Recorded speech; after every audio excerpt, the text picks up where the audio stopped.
Hello, beautiful people who watch my channel. How's it going? Things are going pretty okay for me. I think I'm finally getting some direction, the direction I need. Um, and, where am I gonna take the channel? What's gonna happen? How am I going to continue to produce content? In what manner of speaking? Um, I think I'm pretty much going to ditch the Let's Play idea, just because it's like, it takes a lot of time, and although I'll be producing more videos on average if I do Let's Plays, the quality isn't, it's just not going to be there. And, I really want to get my life on track so that I have my career that I do. And the more and more people that I talk to, like the people who are close to me, who know me well, who know me really well, and know, my fundamental character flaws, of which there are a few very pronounced character flaws. Um, for the most part, I'm getting back that I should be a musician, that I should go back to what I'm really good at, and like I've been playing drums for 11 years.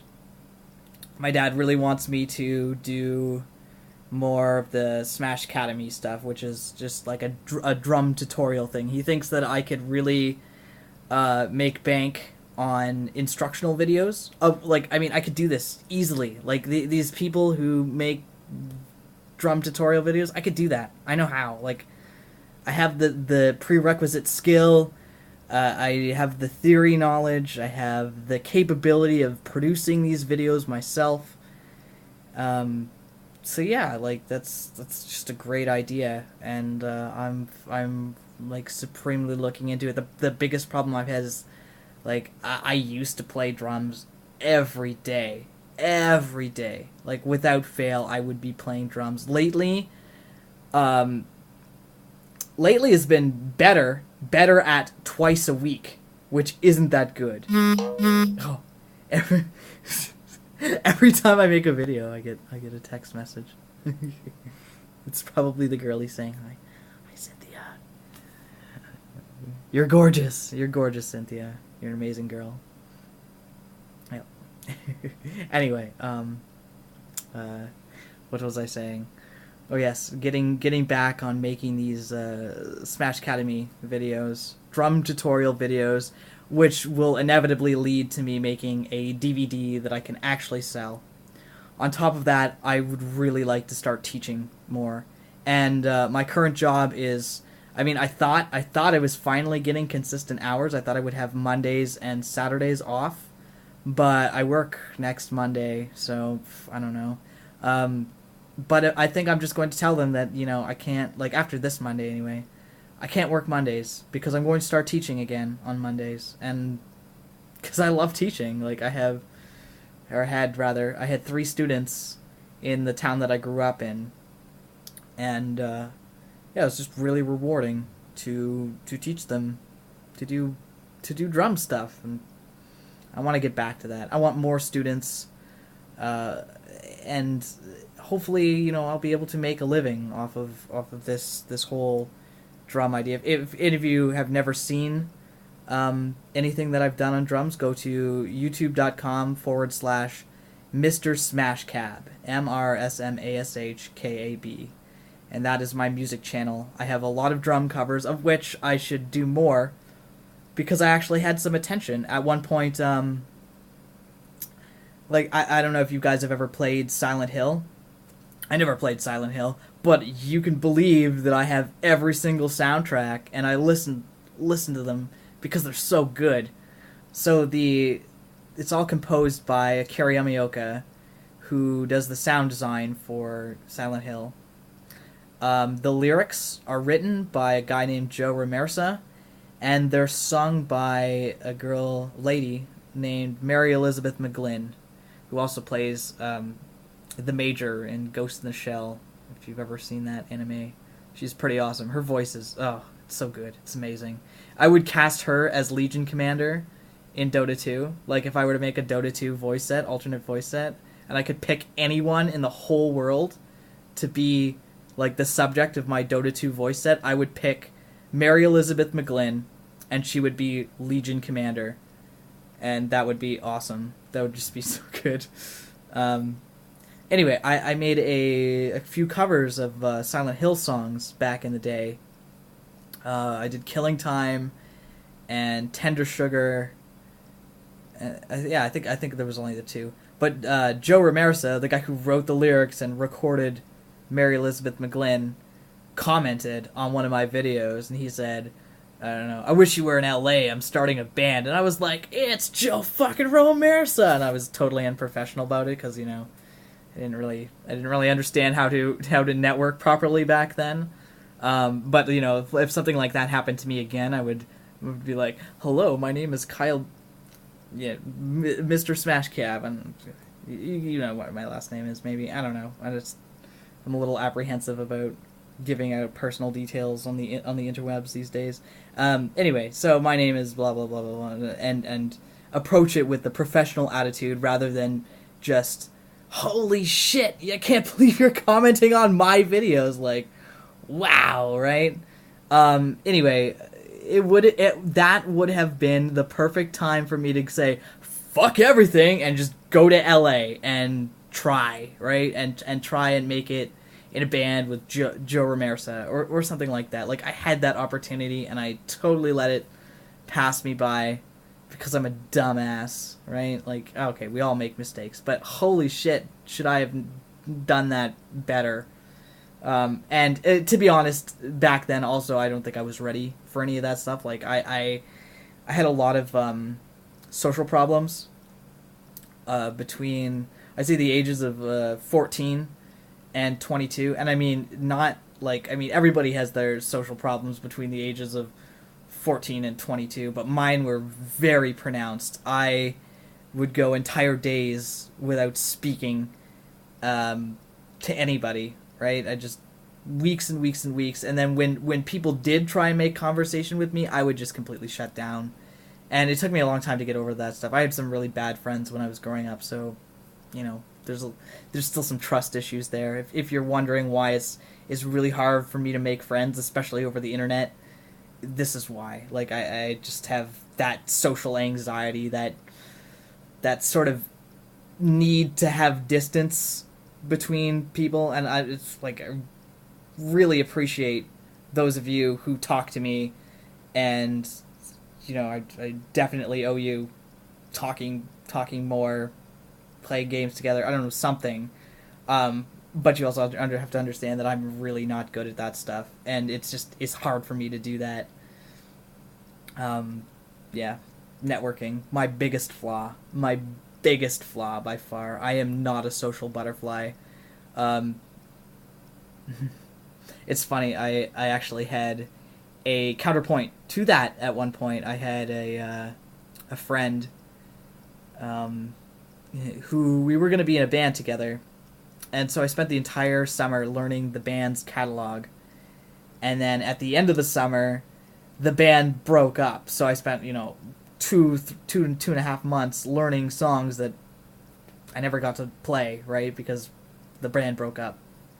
And then he moved to Alberta, and I don't know, it's just this abandonment issues, right? These abandonment issues, it hurts my heart, and it's just hard for me to trust people that they just won't go away, and yeah, so vested interest is difficult for me, very difficult. Nah, I don't know why I'm sharing so much of this personal information, when really I should be talking about what I plan on doing to improve my future and give myself a better chance of succeeding in the areas that I would really prefer to succeed in, which are music, sound design, and gaming. Like, these are the things that I'm really passionate about. I love talking about them with people. I love playing games. I love talking about sound in games. I'd really like to get into actually making the sound for a game, which, even though I've never done it before and I've never gone to audio school, I'm pretty sure I could pull it off, right? And I'm super critical of myself. Like, if something was bad, you wouldn't have to tell me it was bad. I would know. I would know, and I would beat myself over the head with it every day until it wasn't bad, because that's just the kind of mentality I have. When I put myself into something, insert innuendo here, I really go all the way. Like, it has to be the best that I could possibly be. A good example of this is a band that came to record in my studio about, wow, was that almost 2 years ago already? Holy shit. Okay, so 2 years ago, the band called Warbride comes here, and they record a 5-song EP. And I mean, I have fairly limited resources. I'm a basement studio. I bought all this stuff myself by working, right? Working and paying for it. So I charged them $450 to do a 5-song EP, and there are 6 members of this band. So now let me stop here, because I'm pretty sure I've told this story a couple times, but let me stop here and mention that they got all the tracks for their 5 songs, 6 people, plus overdubs, plus like crazy backup vocals, like extra stuff, in 2 days. 2 days. That's a good band. That's the kind of band you want to record, because, oh, they had that stuff practiced. They had that stuff very well practiced, and it was a really good experience for me to record them and then produce them. And I spent a long time editing and figuring out stuff and doing research and being like, oh, how do I make it sound like this and this and this and blah blah blah blah blah. And it ended up sounding really good. For paying $450 for a 5-song EP. That's dirt cheap. I don't know if any of you have ever been in the recording industry, but $450 would, in a professional studio, will barely get you the time to record 1 track, let alone edit and master it, right? You're looking at professional, probably about $1,000 to $2,500 per song. That's like professional quality. Obviously, there are tiers below that where you can pay a professional studio to use a less known or less experienced tech, and that'll obviously save you some money, but at the same time, it won't be like nearly as good. And then, of course, there are the top tier names of the people who do this for a living, and they're the big names. They're the people who, oh, you get this guy to produce your album, and it's insane. So you can look at $250,000 per track or something like that, and obviously I would feel really terrible charging that much money. But I did $450 for 5 whole songs. That's recording, mixing, and mastering. Now, when I worked this out to see exactly how much I made per hour, it was less than $2 an hour, because I put a lot of time and effort into it. And I'm not regretting putting that time and effort into it. I'm just saying that it's not feasible for me to do that kind of work for so cheap, because I worked my hands to the bone, and it's hardly worth it. It doesn't pay the bills, right? And again, I'm a terrible networker, so I don't go out to shows. I wait for people to come to me and be like, holy shit, you're good at what you do. You should do that for me, and I should pay you money to do it, right? That's what I look for. Because I've always been more of a let my skill and talents speak for themselves kind of person. I don't feel like I should have to present myself socially to get work. And although that's obviously not how things work, right? In today's society, people who bullshit their way through things get better jobs and paid more than the people who work their asses off, and are just honest about where their skill level is, and are genuine about it. I was really genuine with these guys, these 6 guys that came to record. I was like, all right, listen, I am not a professional. I am still learning.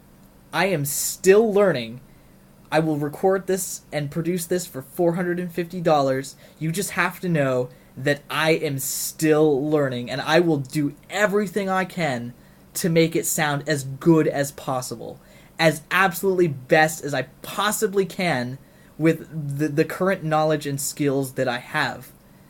And I learned so much from doing that one EP, but the fact that it sucked me dry, right? Like, after I did that, I couldn't afford to not work a job anymore because, I need to pay the bills, right?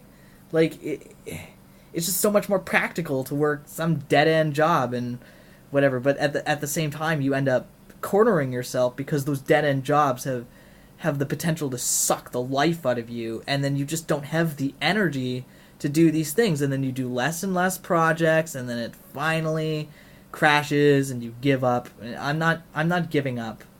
I don't think I will ever give up on my dreams.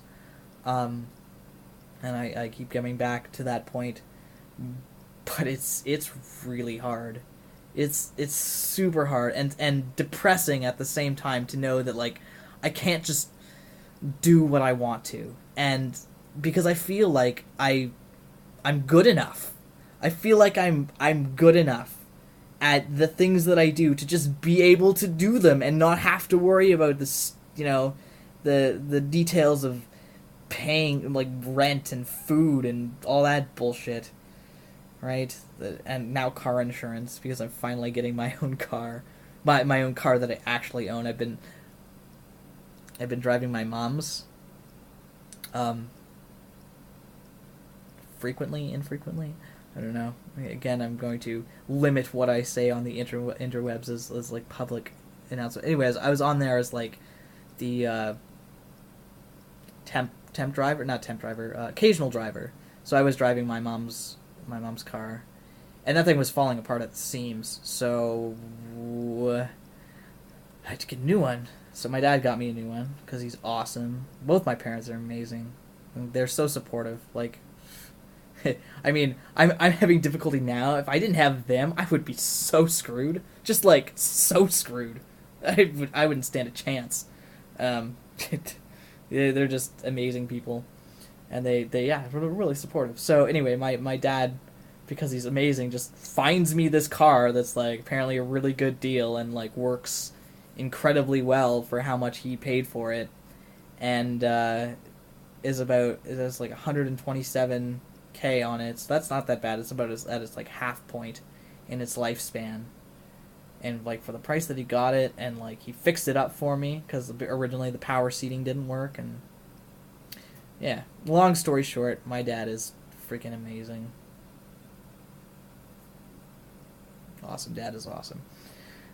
Yeah, anyway, and again, he's one of the ones who, he gives me advice, and I listen. Like, he's a smart guy. He knows what he's talking about. Obviously, he's got through life. He is a talented individual. He and I have a lot of similarities. I feel like I take after him in a lot of ways. And one of those ways is skill building, right? I'm good at a lot of things. I can build you a computer. I can record your band. I can play at a high level of any competitive game that you were to ask me to play over a period of time.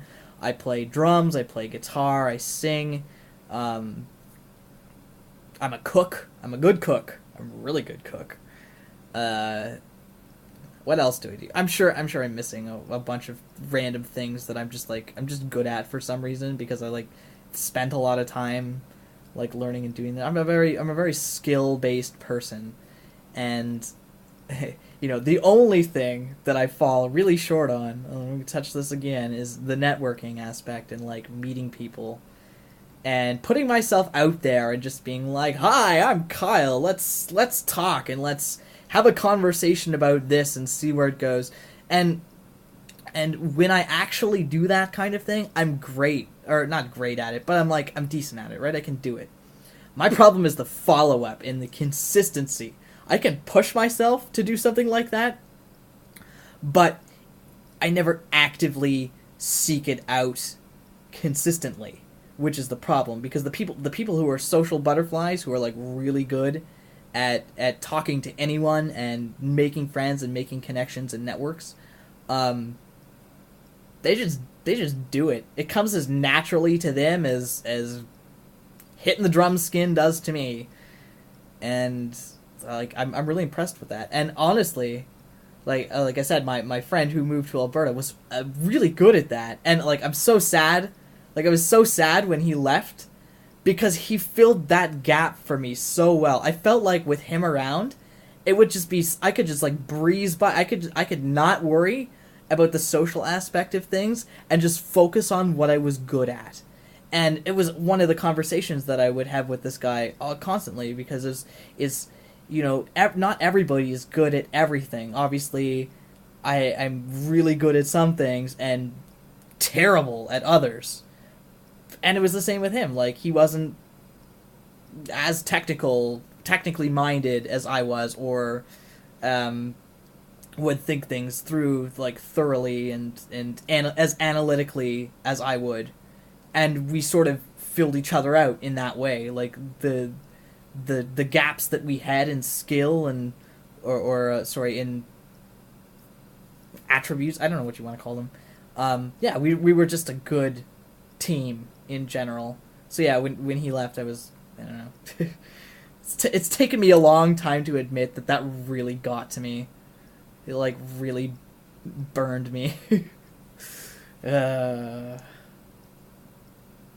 yeah, I just gotta find somebody like that I can attach to and sort of like trust, and that sticks around, because that's, you know, it's good for me, and it would probably be good for them, because like I'm okay with thinking of myself as a tool that can be used, because if you say, you know, Kyle, just do this thing for me, chances are, especially if you've engendered any goodwill, I'll just do it. I won't ask questions. I won't say, why do you want me to do that? I'll just fucking do it because you asked me to, right?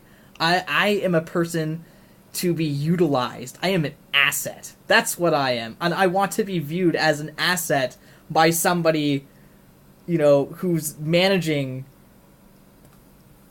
a bunch of people like me, that we can be put to good use so that we do something awesome. Yes. Actually, I'm actually pretty decent at management too, in terms of framework and structure.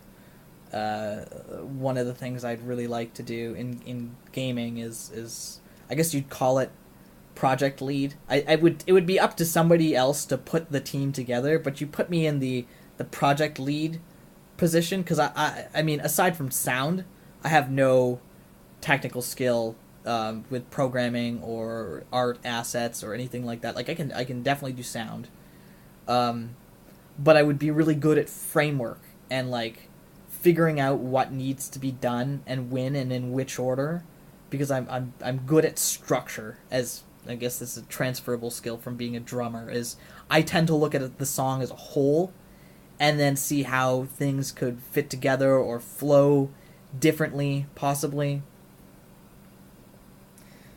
Yeah. Anyway, I've been talking for I'll go on for another minute maybe. But yeah, I just wanted to talk, organize my thoughts. Tell you beautiful people that I really do appreciate you watching me and my channel and keeping up with the things that I do, and I hope that, you know, I don't let you down, and that I keep producing good content that you keep enjoying, and let's just get this done together, I guess.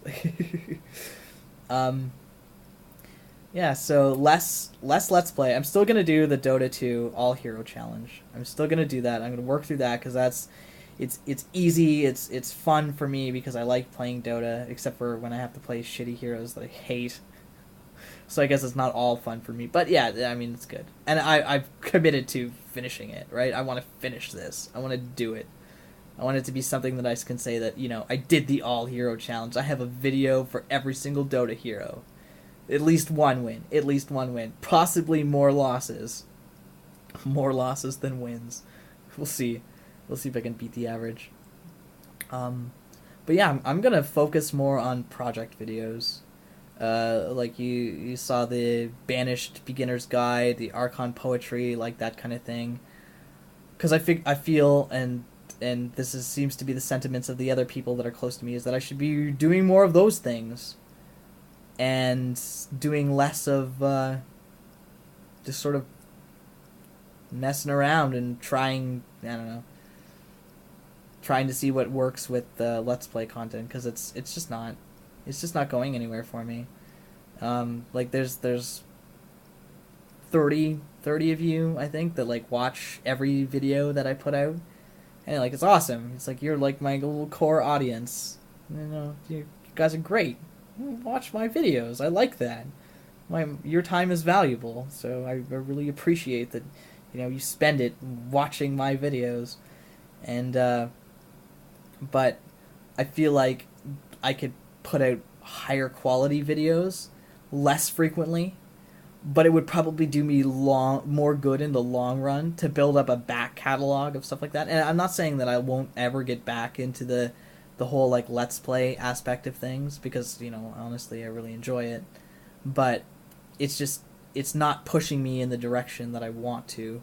So content is going to go back to the infrequent sort of way it was at one point or another, and I'll just put up project videos when I can, and they'll be better than most of the video. Like, they'll be better than, you know, the average quality of videos has been lately, but there'll be less of them, and I think that's okay. Like, I'm okay with doing that. So yeah, keep a lookout for that. Keep watching. Hopefully you guys like it and find it enjoyable. And I will be doing more drum covers as well. I really need to get back onto that. So yeah, youtube.com/Mr. Smashcab is my drumming channel. It's the stuff that I put up stuff there when I can't monetize it, when it's got like third-party content. So if I do like a drum cover of a song, obviously I can't put it on Sibling Synergy because it has the backing track in it. So I put it over on my other channel instead, because everything there isn't monetized. Yeah, with a few exceptions you might see, because I actually did get permission from Jesper Kid, who, if you know, wrote the soundtracks for like Assassin's Creed and Hitman. He's a good composer, but like back in the day he did Adventures of Batman and Robin, Subterranea, and Red Zone for the Sega Genesis, and he used his own custom sound engine that sounds badass. It's like Zoidy, pulse wave, awesomeness. Corinne and I listen to it all the time. We talk about how good those things are. But yeah, I have an email correspondence that gives me permission to use those in however way I see fit, so long as that I link people to him, which of course I will do because he's awesome. So yeah, I might have a cover of 2 of those that I like superimpose a drum track over, which would be pretty cool. But it's really too bad that I can't get that stuff. Same deal for like the Silent Hill soundtrack, and I'm pretty sure I can't. Like, even if Akira Yamaoka himself said it was cool, I'd probably have to go through Capcom or like whoever owns the rights to the music to Silent Hill. Whereas I know for a fact that Jesper Kid owned his own gaming company. It was called Xerinx Games, so he owns all the rights to that for sure. So I'm covering my bases. I know how to stay safe in terms of the legality of things. Anyway, I've been rambling for way too long, and I'm gonna talk more. Look at you see my beautiful setup? Let's go back. Let's go back further. Yeah, 3 screens. All right, 2 computers. There's one there, and there's one. You can see the corner. Okay, I'm being really terrible right now. It's really hard to do it with the front facing camera and actually like see what's going on. But yeah, I'm going to record for a project tonight, and hopefully that'll be up soon. So keep an eye out. It's going to be Age of Wonders 3. Age of Wonders 3, man, it's an awesome game, but it could be better, and that's the theme. Alright, bye-bye. See ya.